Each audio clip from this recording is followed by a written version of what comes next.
İyi bir yönetmen, iyi bir senaryo ile bir başyapıt üretebilir. Aynı senaryo ile vasat bir yönetmen ancak sıradan bir film yapabilir. Fakat kötü bir senaryo ile çok iyi bir yönetmen bile iyi bir film yapamaz demiş Akira Kurosawa. Çok güzel demiş gerçekten. Mesela Birdman'in kötü bir film olması ne kadar imkansızsa, Kartoffel Salat'ın da iyi bir film olması o kadar imkansızdır. Ben de şimdi size film yapımının temelleri adlı video serimizdeki sıradaki konumuz olan senaryo yazımı hakkında bilgiler vereceğim. Ancak senaryo çok geniş bir konu olduğundan alt başlıkları olan tretman, format ve planlama, anlatı yapıları, protagonist ve antagonist, uyarlama ve tür konularını ayrı videolarda anlatacağım. Sitemizin blog eğitim kısmından bu videolarımıza kolaylıkla ulaşabilirsiniz. Öncelikle senaryo yazımı bir filmi oluşturmanın başlangıç noktasıdır. Senaryo yazımına ilham veren öğeler ufak bir durumdan, nesneden veya bir andan ortaya çıkabilir. Gördüğümüz bir rüyadan etkilenebilir veya müzikten ilham alabiliriz. Mesela genelde müzik sözleri için tuvaletteyken ilham gelir denmesi film senaryosu için de geçerlidir. Nerede ne zaman çarpıcı bir fikrin ortaya çıkacağı belli olmaz. Tabii bir fikri akılda tutmanın en basit yolu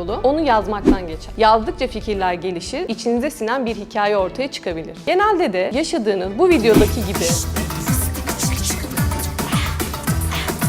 en utanç verici anlar veya en derin istekleriniz size en cazip gelen ve ortaya çıkarmak istediğiniz, yani görmek istediğiniz bir hikaye haline dönüşebilir. Belki de bu hikaye çözmek istediğiniz derin bir sorundur. Tabii anlatmak istediğinize göre bu değişir. Yani belki Jim Carrey filmleri gibi eğlendirmek, belki Ölü Ozanlar Derneği filmi gibi öğretmek, belki de V for Vendetta filmi gibi düşündürmek istersiniz. Tamamen size bağlı olan bu durum taze bir yorum gücüne dayalı. Etkili bir senaryo için 5 temel öğe olan olay örgüsü, aksiyon, diyalog, set ve karakter oluşturmayı baz alabilirsiniz.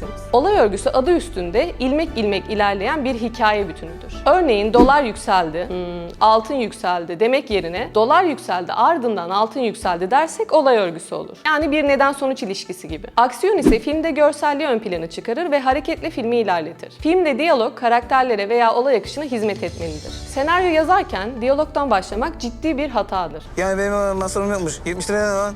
Bedava yaşıyorum resmen. Yani böyle bir şey dönerse olay ciddi sıkıntı gerçekten. Çünkü önce karakteri iyi tanımak, neler söyleyebileceğini özümsemek gerekir ki dağılan bir kalabalık diyalog oluşturmak yerine diyaloglar nokta atışı olsun. Bu dünyada iki tür insan var.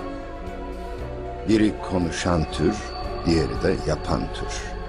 İnsanların çoğu sadece konuşur. Filmde set, hikayenin geçtiği zamana ve olması gereken mekana göre kurulan çekim alanıdır. Çekim alanının hikayeye uygun kurulması hem çekimin kolaylığı için faydalı hem de film sahnelendiğinde seyirci için özdeşleşmeyi sağlayan bir unsurdur. Filmde karakter oluşturma, film ile iletişime geçmiş herkes için önemlidir. Karakteri iyi tanımak, anlamak, yeniden yaratmak ve karakteri sağlam tutmak gerekir. Ana karakterin varlığı, hisleri, yansıması doğru analizleriyle yapılmalı ki filme asıl katkıyı sağlayabilsin. Sizin de benim gibi senaryosundan etkilendiğiniz filmler olmuştur. Mesela benim için 2011 yapımı We Need to Talk About Kevin filmi, 2019 yapımı ödüllü Parazit isimli Güney Kore filmi, 2014 yapımı The Grand Budapest Hotel filmi bunlardan bazıları. Sizin de etkileyici senaryo yazmanız için izlediğiniz filmlerin senaryolarına odaklanıp analiz etmeniz faydalı olacaktır. Beni izlediniz, izlemeye devam ediniz. Teşekkürler.